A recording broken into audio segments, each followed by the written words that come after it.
Hello, this is Ronnie. Hi, Deputy Rockness. Thanks for calling me back. Um, so what I've got going on is apparently a civil issue, but it's already the exact same issue was dealt with, in a sense, in 2015 and dismissed in court. It wouldn't have been dismissed in court if it genuinely wasn't not compliant with the Landlord-Tenant Act. And in addition, it's retaliation, and several other things are going on. I did, on July 8th, I was threatened, vehicular threatening by Ron's lawnmower, and he did admit in court that his lawnmower probably did brush up against my clothing, which I really feel like is threatening. He had 4 feet that he didn't need to come within 4 feet of me, and anyway, the judge dismissed that. But during that court case also, Ron Sherbert was under oath, and he claimed, and my mother supported him, that they had called me and given me notice that he was going to be there on the lawnmower. And I didn't feel like they were telling the truth for a few different reasons. For one, they don't have my phone number as far as I know. I get my phone number changed fairly regularly. For another thing, I have not had a machine for anyone to be able to leave a message on for months and months, and I have some pretty good witnesses that are aware of this. And so then I came and I looked at my phone caller ID, and I went back all the way to July 23rd. Being unpopular, I don't get a whole lot of phone calls. So I was able to look all the way back to July 23rd, and I don't see any phone calls all the way back to July 23rd from either my mom's number or from Ron Sherbert's number. And the only unknown phone calls that are on there I actually had noted previously, and it's my foster mom and a survey research call. So that's perjury under oath, and I feel like I should have gotten a restraining order, and this boundary thing that went on yesterday should have never gone on in the first place. Also, what I would like is, since this clearly is a violation of the Landlord-Tenant Act, and I am going to be able to support my claim in that, I would like my water. Usually I leave my water on at the faucet anyway, so even the boundary argument is not going to affect the on or off capacity of my faucet. I leave it on at the hardware, and I turn the water itself on and off on a hose controller. And there was no reason for them to even turn the faucet into the off position, much less remove part of the hardware that I paid for. I paid for the hardware. There was no pipe coming out of the ground when I moved in here. There was no faucet attached to it. There was no way for a hose to be put on. This is an ongoing issue. I feel like, again, just like in 2015, they were sent down here at the city's behest, and it's retaliation, and it's gang oriented.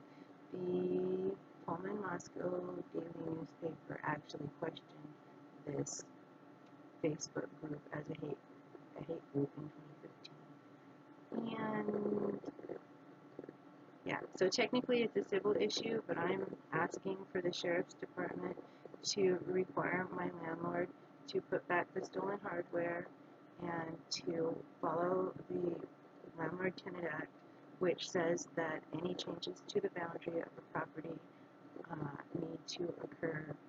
can't occur until 30 days after written notice is received on the first of the month. So how that plays out is, if I'm to receive written notice today, even, the 30 days does not begin counting until the 1st of September, and then they are allowed to change the boundary after the 1st of October or after. That's the way the Landlord-Tenant Act reads, and that is what I used to defend myself against this very, very, very same situation in July of 2015. Except for in July of 2015, they didn't actually remove the water faucet. And So it is a fire hazard, and I've been working with Deputy Revis and complaining about what appears to be a created fire hazard in the back, and so having my ability to keep the fire. The potential for a fire situation at a minimum seems more than suspicious, and also I have to tell you that I'm recording my end of this conversation.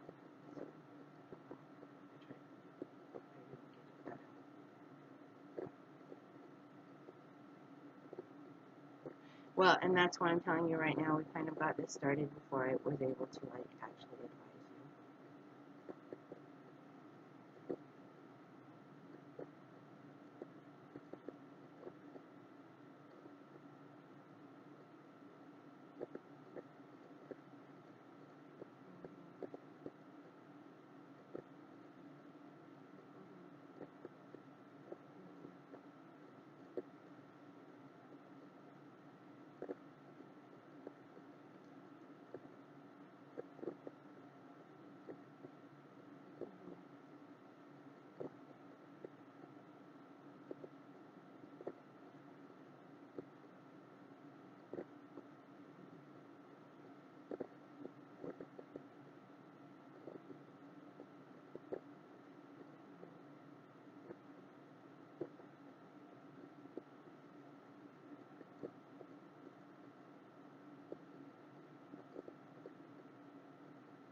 And I don't mean to interrupt, but I have been in front of the judge. That's what I'm saying is in 2015, we were in front of the judge, and the judge did in fact dismiss the way that they put up the property line, and that is why they removed the hardware. And so that is a criminal offense. That is stolen hardware.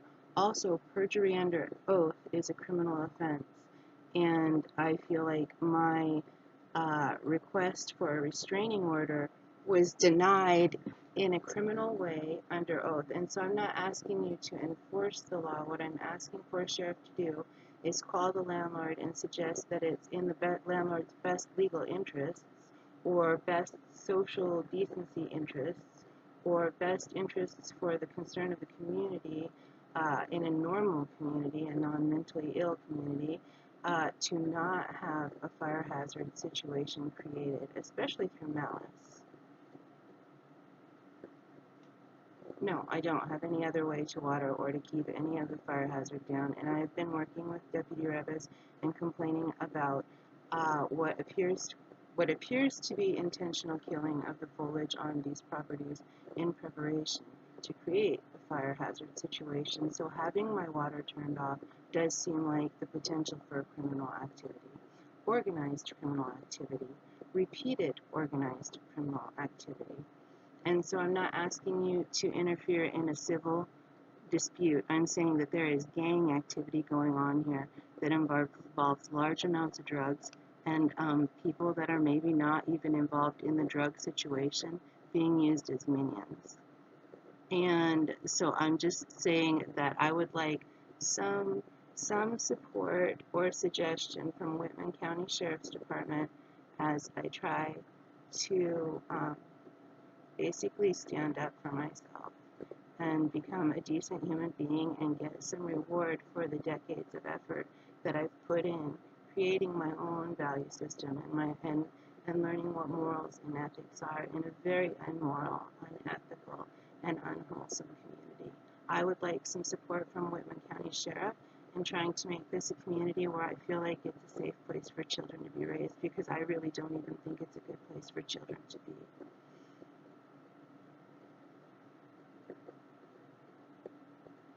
I would like Deputy Rockness for the Sheriff's Department to call my landlord. I have sent an email, and I'll actually, if you give me your email, I'll forward that email to you, and then just call and be in support of having my water hardware replaced, just as for the sake of common decency, and then I will work on dealing with the civil matters myself. And I can actually follow up the sheriff's phone call with my own phone call to the landlord myself, requesting the same thing that I requested in the email, which is immediate replacement of the hardware that they stole.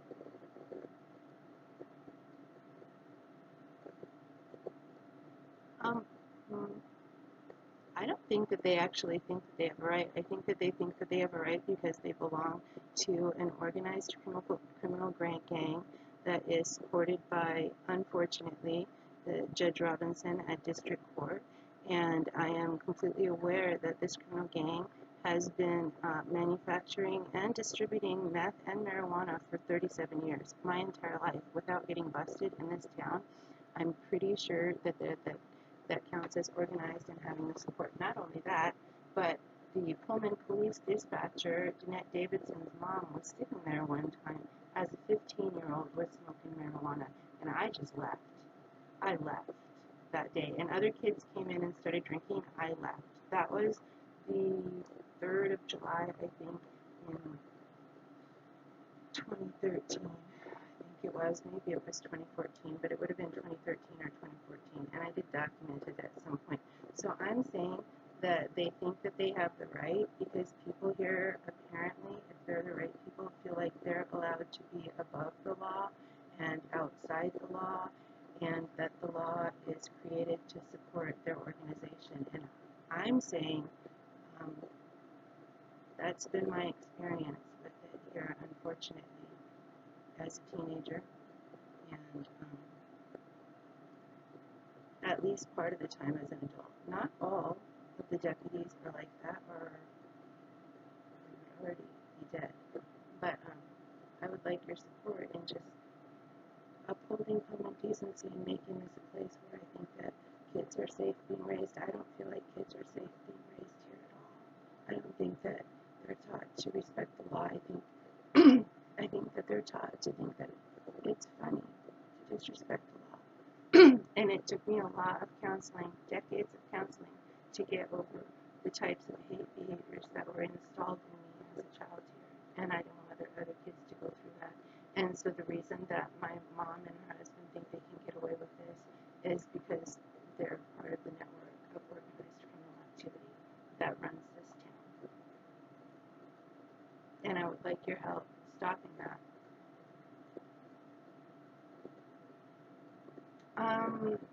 That's actually more part of it, and people keep talking to me about the fence, and I don't want to go into the eminent domain and the way that I've seen eminent domain be used as a bully tactic. Right now, I just want common decency and my water back on. The rest of it is civil issues, working out the boundary, working out the previous written and oral agreements of my mother regarding this property. Right now, I think that my main issue is getting my water turned back on and making sure that I'm that the officers that are responding to calls in Albion are working to support all of the Albion citizens and the rule of law, and not to support what really is organized criminal activity. I don't have any other way to look at it except for when I look back at the history of my life and I look at the people that are still operating in this town, and I take in the statements that these very same people have made regarding Whitman County Sheriff's Department, and I take in my experiences with Judge Robinson, and I take in the rest of my life experiences. The only thing that I can come up with is that this town is run by a corrupt organization of people.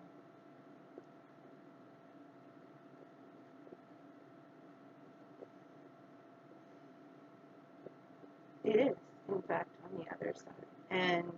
And they put up the boundary to prevent me being able to access the water faucet.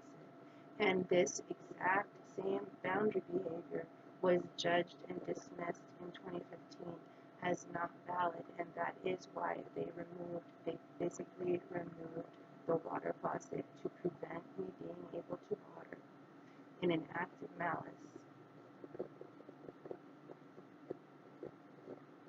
I did because Officer Jordan arrested me and cited me with criminal trespass too in my own backyard but they dismissed the trespass. And so this time they knew that their boundaries are invalid, and that I would have the legal right to cross the boundary, and so they physically removed the hardware to make it impossible for me to lie. Yes, I did. I had to hire a lawyer for $500.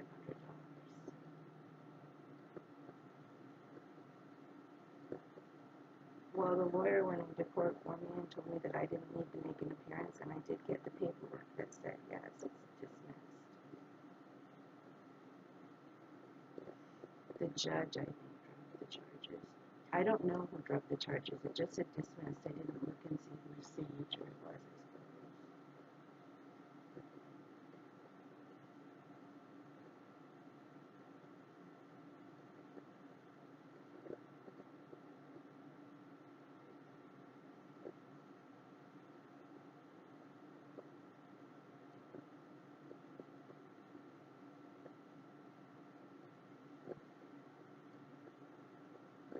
HAIDBF.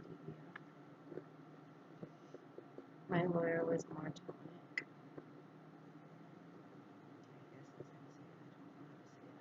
is how to say it. I don't know how to say it. It was his assistant.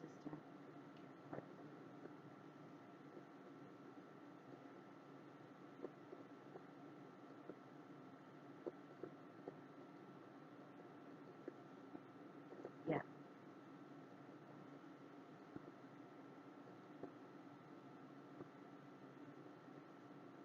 The original charge from Deputy Jordan, I believe, was July 18th, 2015. Sorry, I slept. I'm sure you heard that. Okay. Well, now you know. Sorry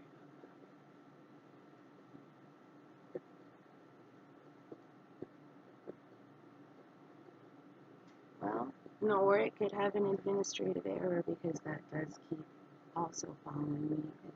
It's administrative errors in the court. But I do have supporting witnesses.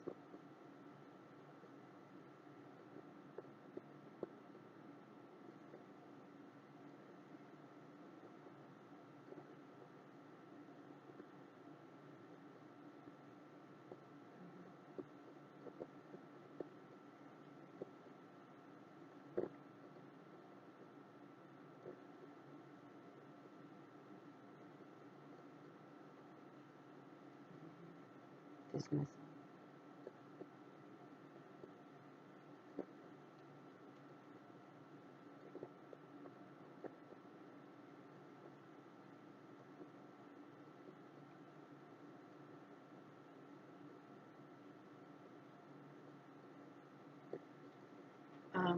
For the, I thought the court thing was 2015. And it stemmed from the criminal trespass 2 charge given to me by Deputy Jordan.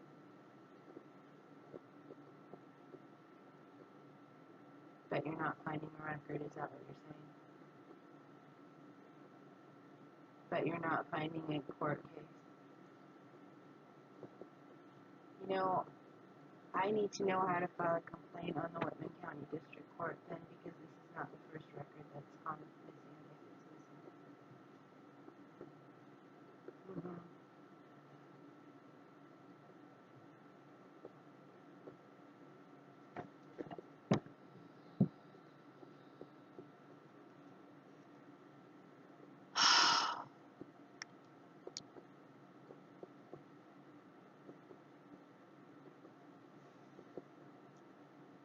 I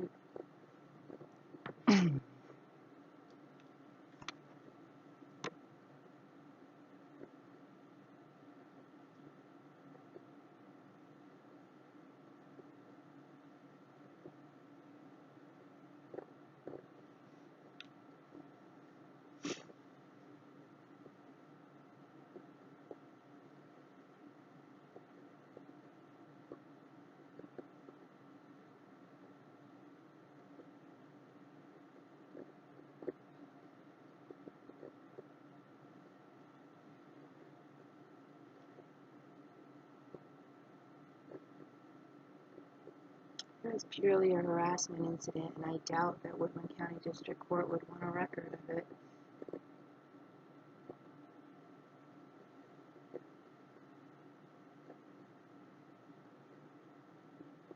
How convenient, so that they can do it again. But it did go to court and it cost me $500, and I want the record of it being dragged to court and having it cost me $500.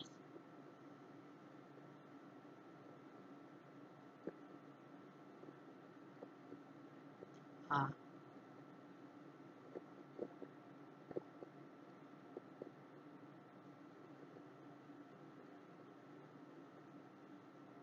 So then they can charge me again and create the same situation. Yeah, but you don't have any evidence that it got dropped.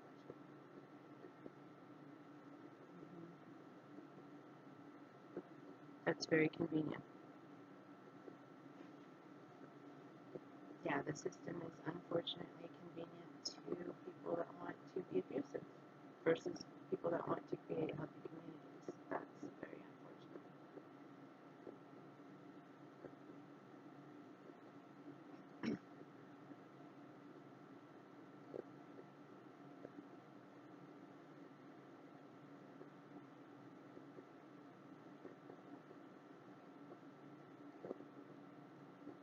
Well, in the meantime, while we're doing with this, I really need my outdoor water faucet to be able to water and keep the fire hazard down. Will you support me in this in some way? Is there any way that you can support me, even by giving your opinion to my landlord, or am I completely on my own?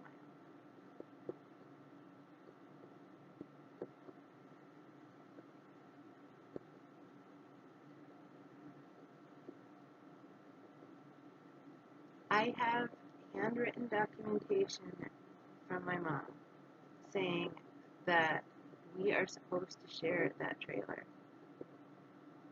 So what I feel like is, I feel like that the evidence that I presented was basically suppressed using the system and using the prosecuting attorney's office to make it look like there's no record except for the citation that was dismissed. That's revolting. And so what you're saying is that my next step is to call. Then what's this? What about perjury under oath? Is that something that you can prosecute? Because I am appealing that dismissal of that happened in my court case on August 9th of this year, when I was requesting a anti-harassment protection order against this same individual, Ron Sherbert, who at that time on July 8th threatened me with his lawnmower. Under oath, he claimed that he called and gave me forewarning of his going to be here, and my mom also claimed that she called and gave, and so he perjured himself under oath, as far as I can tell, because they don't have my phone number and because my phone shows no record of their phone call or any phone call from them.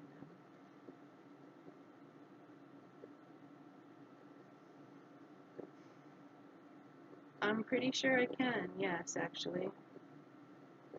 I do think so, as long as the officer that I've been working with during these phone calls coming in is willing to testify. Then yeah, I actually have turned in several of the phone calls in my list that would validate that I'm speaking to a proper list. And so then yes, if it was subpoenaed, the phone records were subpoenaed, I would be able to validate that I had not received any phone calls from either of my mom's phone number. Correct. Um,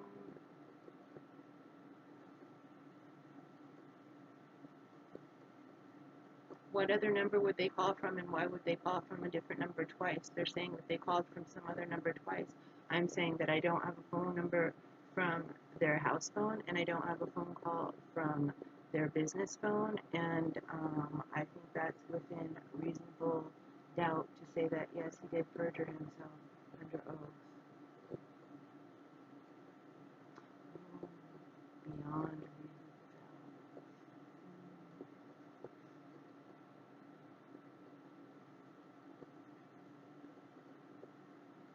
doubt. Okay, then I do want to file a report on that, please. Well, I sent an email to Deputy Revis with the list of phone calls that I have going back to July 23rd, correct? Yeah, I called the email, titled the email perjury under oath. No, I haven't spoken with him. I just sent it to him this morning.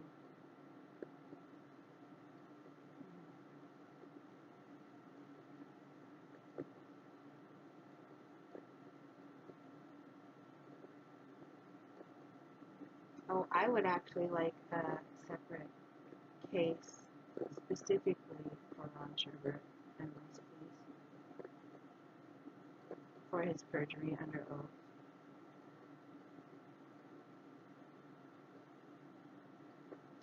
I feel like you guys are trying to protect Ron Sherbert because he works for the commissioner. Is Largent the commissioner currently?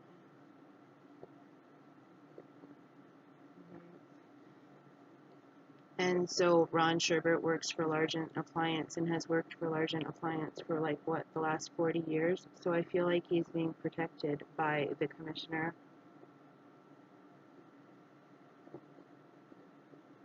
What's Largent Appliance? How long have you lived in this area, Deputy Rockness? Oh, so you are a little bit farther out. Okay. Yeah, Largent's Appliance is a local. It's now, I think it used to be Pullman Appliance, but it's Largent's Appliance. Now it's a washer and dryer and that kind of store. I don't know if it's owned by Mike Largent, but it's owned by the Largent family. Mm-hmm. Yes, they are farmers.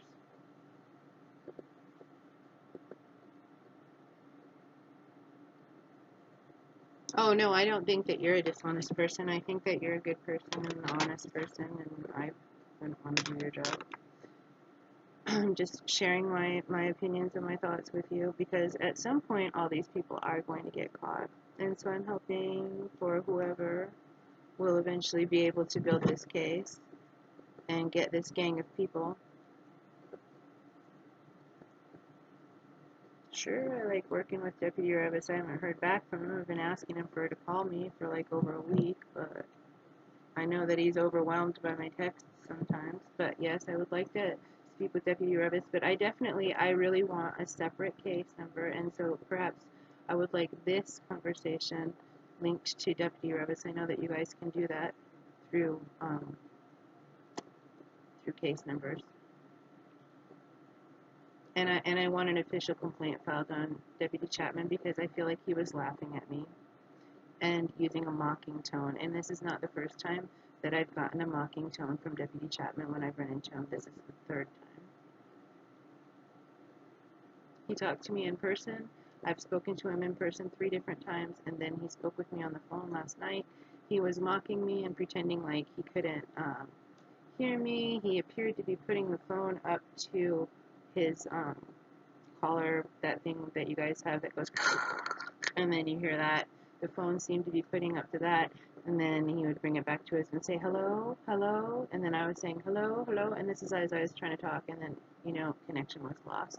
So that is an actual typical ongoing thing too, and it does give me anxiety that I don't have any secure technology and I don't have any. Yeah. So I want a complaint.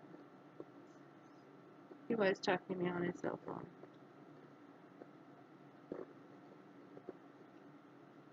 I don't know.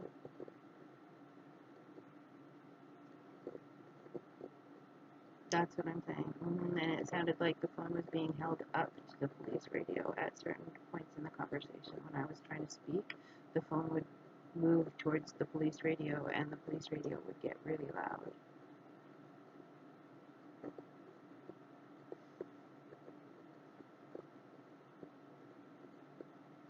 Well, the other 3 times that I ran into him in a face-to-face interpersonal manner, I definitely felt uncomfortable and like he was mocking me those 3 times too. And previous to actually working with him, I did tell Deputy Revis that I was uncomfortable with the idea of having to work with Deputy Chapman. He kept putting his hand over the body camera when he was working with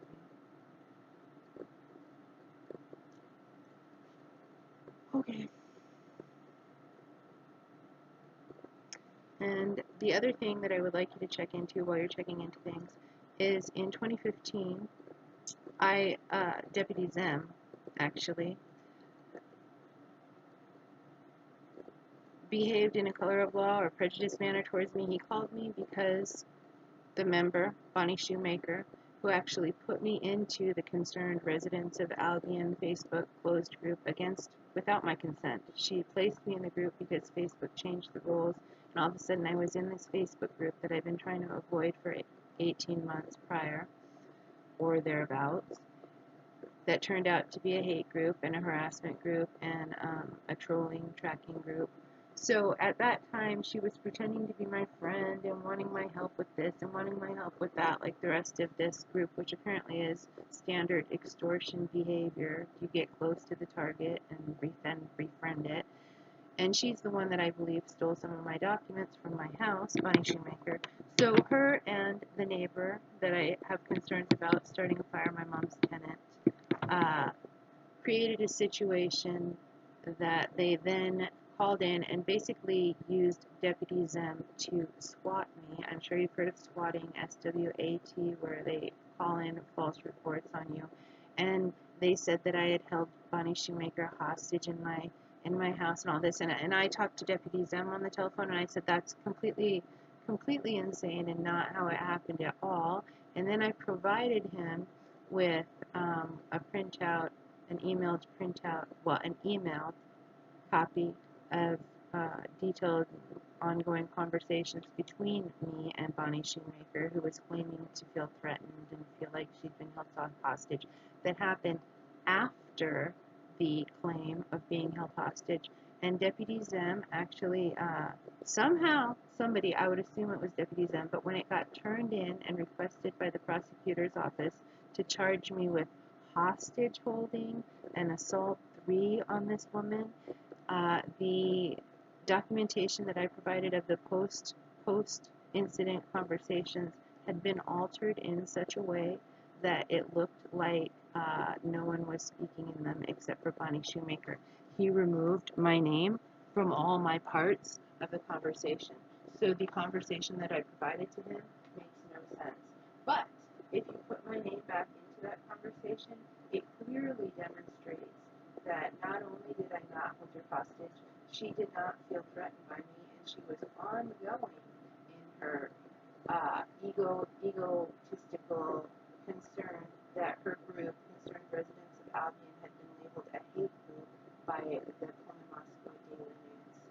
So I would like you to look into that. I actually was coming in to file a complaint about that, and I was working on my printed hard copy of that when someone broke into my house and actually stole my printed hard copy of that I've been working on. So I've been meaning to get to that for a little while, and I am going to reprint it and rework on copying it. But if you could pull that up and look at that too, that's a big concern. That was in March of 2015. The original incident would have occurred March 24th or 25th, 2015, and I'm not sure when my conversation with Deputy Zem, whether that was March or the beginning of April. Bonnie Shoemaker, and the other person involved I would assume, as a alleged witness would be Kristen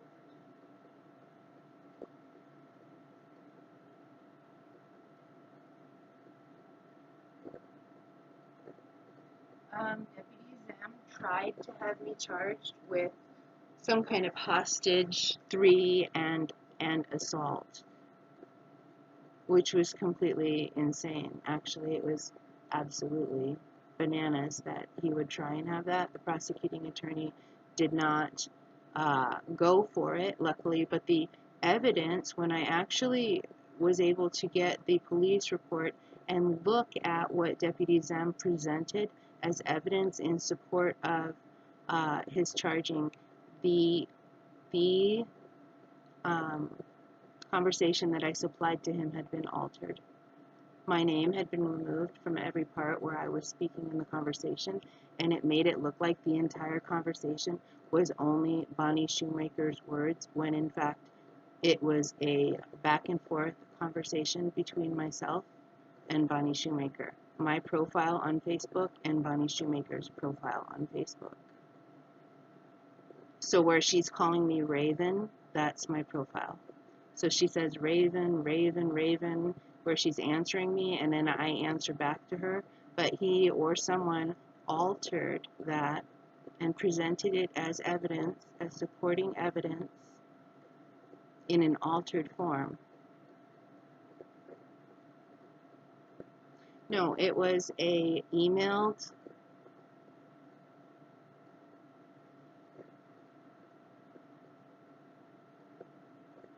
Yeah, yeah.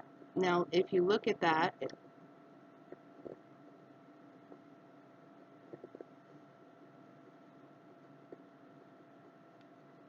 right, but if you look at that conversation between me and Bonnie, my name has been removed from the conversation. And in fact, she doesn't call me by my name R-A-N-I. She calls me by a nickname R-A-V-E-N. So it removes all evidence of me, the person, being the other person that she's talking to. And that's not what it looked like when I emailed it.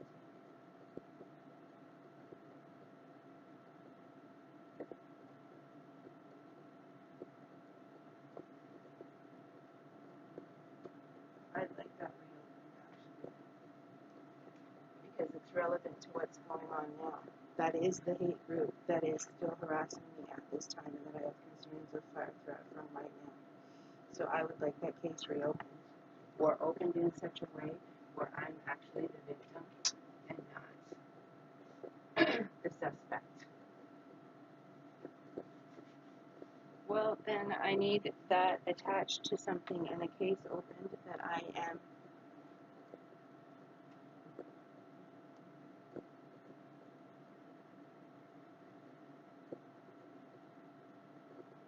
Yeah, I know how to get copies. That's how I found out that the evidence had been altered before it was presented to the prosecuting attorney.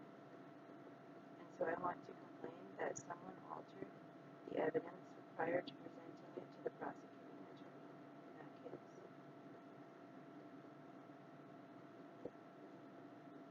All right, and then I will look forward to hopefully hearing back from you on your opinion on that case. Should I give you my email? Okay. I don't have any voicemail, so it's not disrespectful if you don't get a voicemail. I just don't have it. So then you would have to try again, okay? All right. Thanks very much, Rockness.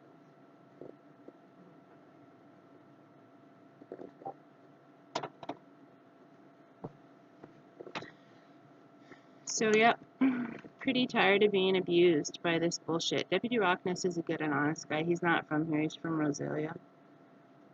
Rosalia is kind of a okay town, actually. I mean, every town has weirdos, but I know there's a lot of nice people that live there, too.